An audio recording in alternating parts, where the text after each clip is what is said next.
Okay, hello everyone.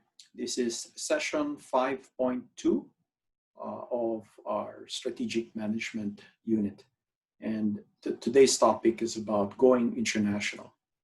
In other words, what are the strategies we should consider if we want to go abroad from our usual home domestic market and go into other countries. So really the first question we should ask ourselves is, why should we go international? So, sometimes companies are quite happy where they are. They're operating in their home country and sales are okay, profit is okay, and there may not be any reason why they would want to go abroad. But generally, when there is this desire to grow and there's desire to reach greater heights, for example, if you have a strategic leader who's quite ambitious, then maybe that's going to be pushing the company to go international. But many times it's really because the company has a lot of capacity. In other words, it may have a factory, it has a lot of ability to grow and even produce more products, but then they don't have enough market within the domestic market. Therefore, they're thinking of bringing the product abroad. It's actually very tempting as well if your product is very unique and it has a global advantage. In other words, not very many products around the world are similar to it. And if the company can see that there's a market for this unique product, then why or why not? You can actually bring that abroad and make some money out of it. But there could be a very specific advantage for that company itself. For example, the UK and Australia have very similar cultures, very similar language, of course, and of course the history is actually they're interwoven. So if you are a UK company, you might see Australia as a company or a country that you can grow in, with minimal cultural differences. Or the other way around, you might be an Australian company. You might look at the UK as an opportunity, or the United States being a big country with a lot of purchasing power among its citizens. Then usually Australian companies aspire to go abroad to America, knowing that the US is an English-speaking country. So there are other factors as well. We can call them pull factors. Perhaps there is an unsolicited order. Maybe a company from the United States has heard about your product, and maybe this company wants to distribute your product abroad, or form a joint venture or a strategic alliance so that you can do business in another country. So that's actually a very attractive offer, because the problems with going abroad are that you never know, especially how difficult or how easy it is to actually do business in a country that's not yours. So when you have an unsolicited offer from a company within that country, it's worthwhile reviewing, because they know how to do business in that country. And therefore, that might be an attractive proposition. So there are other reasons, which among them would be attractive export development, or maybe even competitive pressures. Your competition is very strong in this country, so maybe if you go to another country where you have less competitors, then you probably can do better. So here's an article which I just recently came upon. It's a bit old, but this is related to our case study about Dyson. And Dyson has actually announced here that they're moving their headquarters from the UK to Singapore. Now, I want you to sort of think about that, pause this video and have a discussion about what are the reasons why Dyson would want to move to Singapore. Remember that Singapore is a small island country. It probably has maybe 5 million people in it. So is that a market for Dyson to be going into? Why would they want to situate themselves in Singapore? So how about discussion for a bit, and then come back to this video and we'll discuss some more. Okay, we are back, and I hope that during your discussion, it's come up that the reason why Dyson would want to move there is not exactly for it to be able to sell its products in Singapore, but it's basically Singapore being in Asia, and perhaps Dyson is seeing the Asian region to be a high growth area into the near future. Singapore also has a very educated populace, and therefore the availability of engineers is something that perhaps Dyson is looking at, and therefore they're using that as a technical hub that hopefully they can expand to other Asian nations from there. But again, when we look at why we go abroad, it's not necessarily for the, the consumer demand in that country. So as evidence here under this quadrant here, but it also could be because of resources that that country is offering. For example, technical resources. It could be because the culture in that country is something that you think you can easily manage, something that will make your transition a lot smoother. Or it could be also because of the business environment. For example, governments are trying to incentivize companies to come and locate themselves in their country because of the benefits of foreign direct investment that brings in. Okay, so think about that for a moment, and just remember that when you go international, it's not necessarily to be able to sell your products, but again, for these other reasons. Okay, so when we're thinking about how we're going to structure ourselves in an international location, in other words, there are many, many options. You could acquire a new company there, build a completely new company. You could create a joint venture, or perhaps you could establish, as I've mentioned before, establish a company that's wholly owned by you. And the other question you need to ask is, how do you manage that company? Are you going to have managers in that location? Will the managers in that location be reporting to the headquarters in your home country? Decentralization issues or centralization issues will have to be decided. So the question again that you must ask yourself is, first of all, where to locate. And this is related to the question, why go international, really. The country that we choose, of course, has to make a lot of sense of why we are locating ourselves there. Remember that distance matters. And when we say distance here, it's more than just the physical thousands of miles difference between the UK and Singapore. But what we're really considering in terms of distance is the culture. The Singaporean culture may or may not be a good fit with the Dyson organizational culture. You never know. So, those are the things that you need to consider when you're deciding.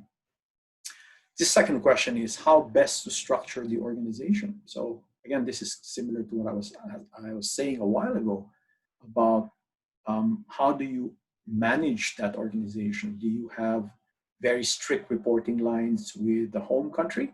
Or is it a very decentralized structure where that operation operates on its own with very minimal instructions coming from headquarters? So those are the things that you need to consider. And speed is quite crucial, especially nowadays. So you really probably would not want to have a very centralized structure, because when you have a centralized structure, then the people in that country cannot make decisions on their own. They often had to stop and then call up the managers from abroad and ask them, can I do this, or what direction should I go? And remember that the time difference is often very crucial, because if it's nighttime in the UK and you're trying to get approval for your a decision that you need to make, then but your boss is sleeping because it's midnight in the UK, and that can actually affect your operations, right? So one way to go around this time difference is really to give a lot of leeway. Well, first of all, make sure that you are hiring the people that you can trust. And then secondly, of course, give them a lot of leeway to make decisions on their own. Okay, next slide. If we can make it go. All right, so when we think about cultural difference, we should consider not just whether that foreign culture will be willing to buy our products, knowing that their culture is different, but we also need to consider how we manage our employees, and knowing that these employees, if we hire them from this country, may be very different in terms of their culture. So many of you who are, or all of you are foreign students, you'll realize how different things are in Australia versus your home country. Now think about those differences that you can sense when you're working in Australia. How do you treat your boss? How do you compare the treatment of your boss and how your boss treats you versus when you were working in your home country? You might see a difference there. And one aspect of Australian culture is that the power distance, and that's mentioned here, is quite different from most countries. In Australia, it's actually a lower power distance. And what that means is, as an employee, you treat your boss like he's your equal. And you basically can call him by his first name. A lot of you, in fact, as students, you call me by my first name. And that's a reflection of the Australian culture where the lecturer is your equal. You can actually speak to your lecturer in a very casual manner and call him by his first name. So that might be a minor thing in many cases, but that actually can become a big issue if you're not respectful of that cultural difference. And I'm only talking about one aspect. There are many other aspects. We take up these dimensions in many other subjects here in CIC. We talk about this in marketing, international marketing, international business. We talk about this even in organizational behavior. So I'm not going to go into too much detail into it, but it's very, very similar to what you may have encountered in the past. Okay, so when we want to consider, doing operations in another country, and usually there are stages in how we do it. Usually it starts with, you're a purely domestic company where you're only operating within your country. Could be a small or medium-sized business, and you're not really considering going abroad at the moment. But as you grow and you get bigger and your capacity begins to grow and you become more ambitious, then the second stage might be you're considering now exporting the products that you're building here in your home country, and you want to sort of just ship it to another country. And that is stage two. Stage one is you have no export activity. Stage two is you're building the products in your home country, and then you're shipping it to another country.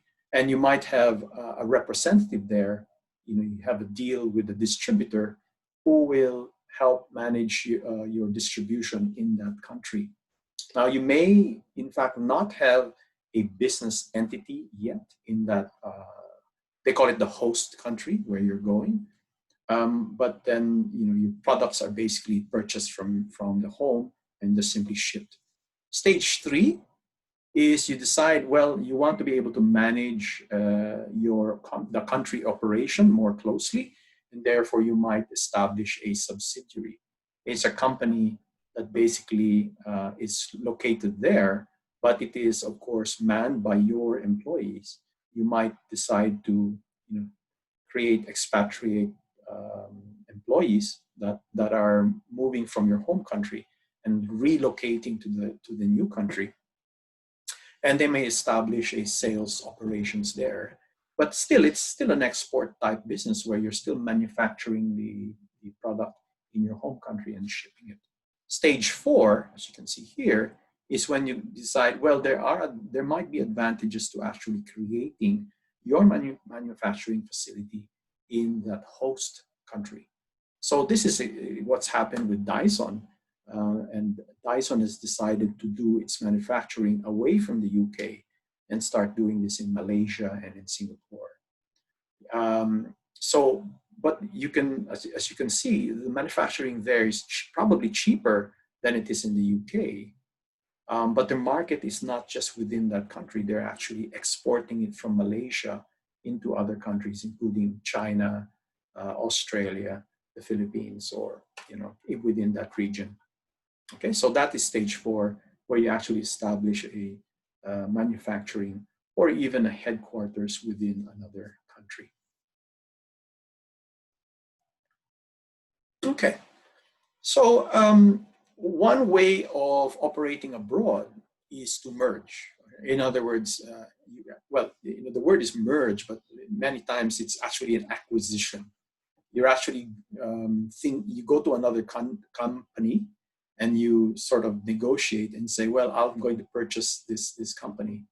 And you basically purchase its controlling interest with shares of stock. And that is probably one of the preferable ways of doing things. And the reason why you want to sort of purchase that other company or merge with that other company is for control purposes. In other words, it's if you have full control over that company, then you won't have this issue where you're negotiating, what's a better strategy or not. You simply give instructions and that company has no choice but to follow. A joint venture, of course, would be very different, wherein the co-owner has certain rights and certain the ability to sort of argue with you on what the right strategy is. But the merger means you have full control over the organization, and therefore it is a preferred way of entering a new country. So merger is an integration of strategic capabilities and opportunities for synergy. In other words, you're not just purchasing a company simply because of the money, but you're realizing when you purchase that other company, they have assets and they have advantages that hopefully can help your company when you go abroad. So, perhaps that company that you're thinking of buying already has an established sales force or an established production facility. Or perhaps they have research and development skills that you may not have. Or maybe they're very good in general management, knowing that it's a different culture and they're very familiar with their culture. Therefore, that is the advantage that they have. So when you integrate your two companies, you should consider the people, the culture, the structure, the systems and procedures, which will be entirely different from what you are used to.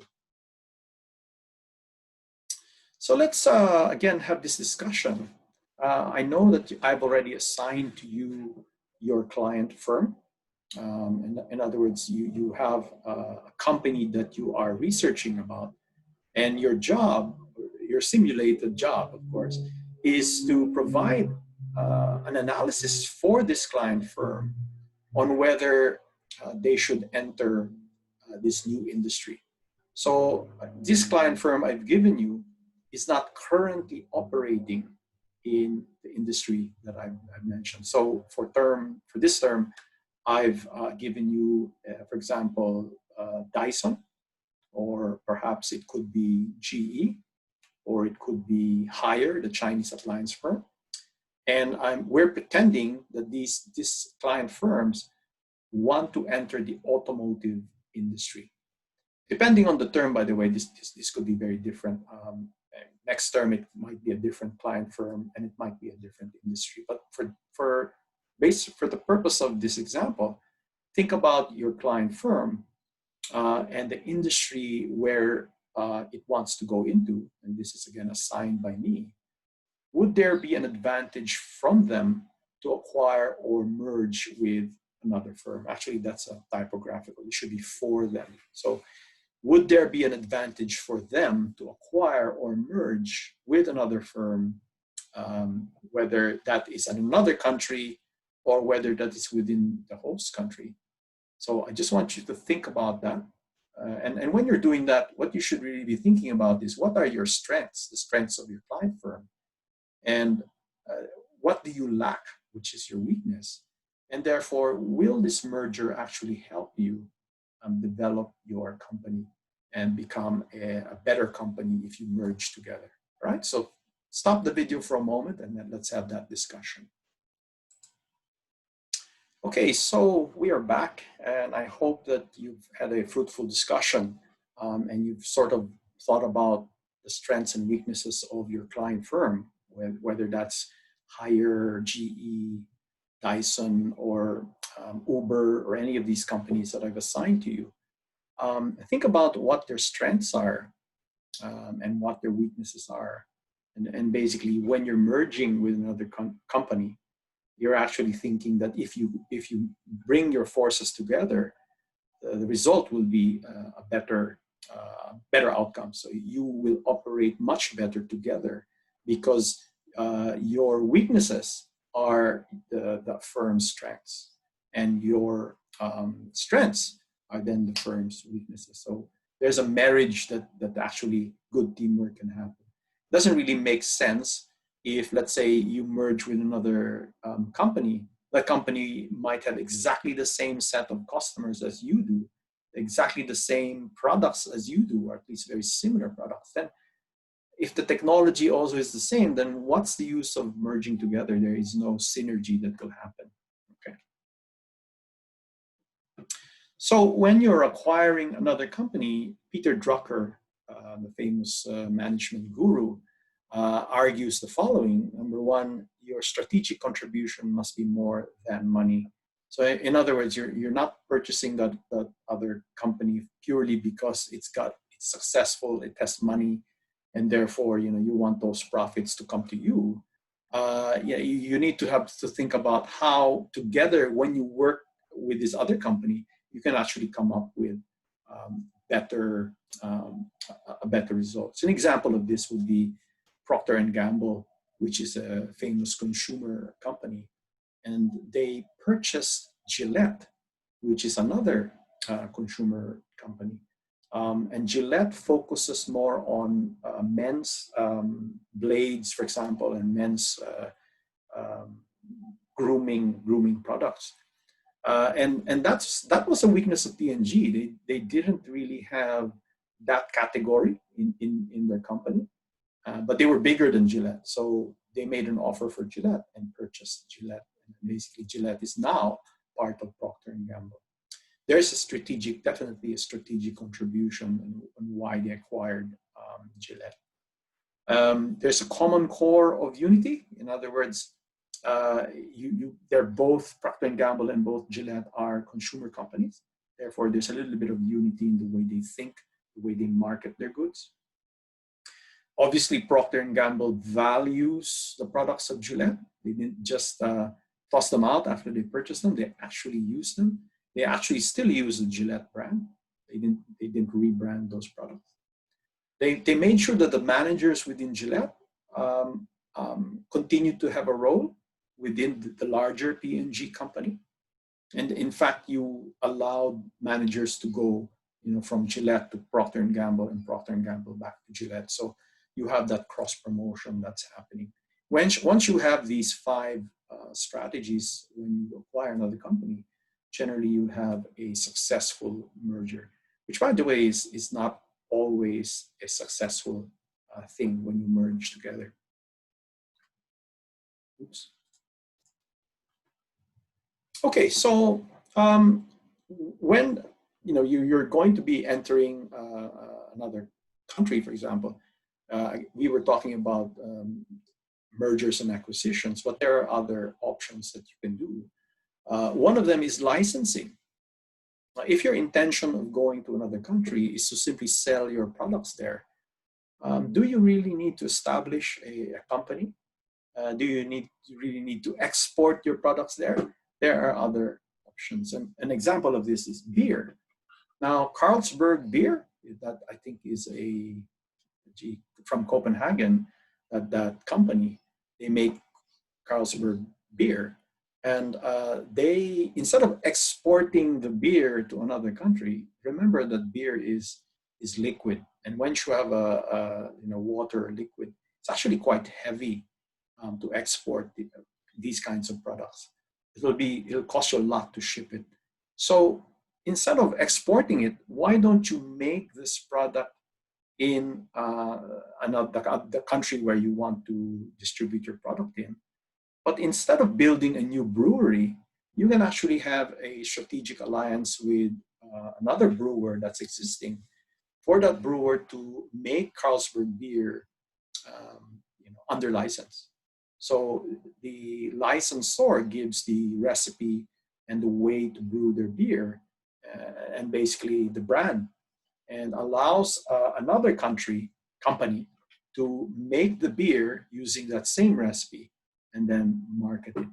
So it's very similar to Coca-Cola, where Coca-Cola here in Australia, for example, although it carries the brand name Coca-Cola, it's actually made by a different company called Coca-Cola Amatil, partly owned by by Coke.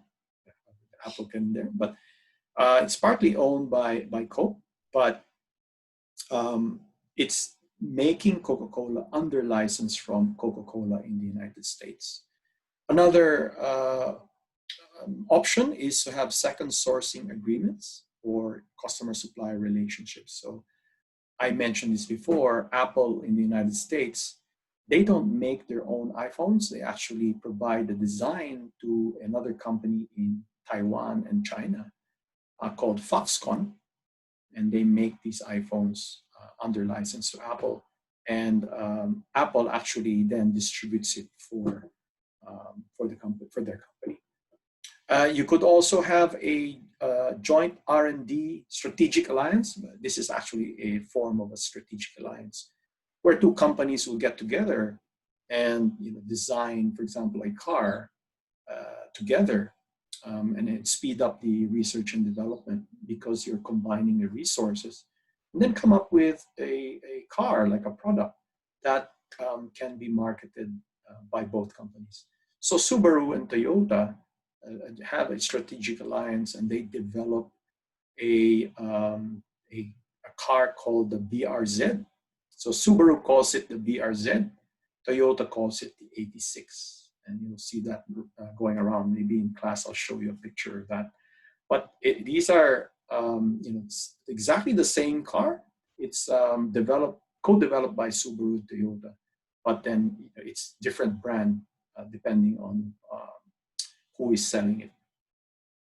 Another direct entry choice is to do a joint venture. And then as an example of this is Uber and Volvo had joined forces, creating a third company to build a autonomous driven car.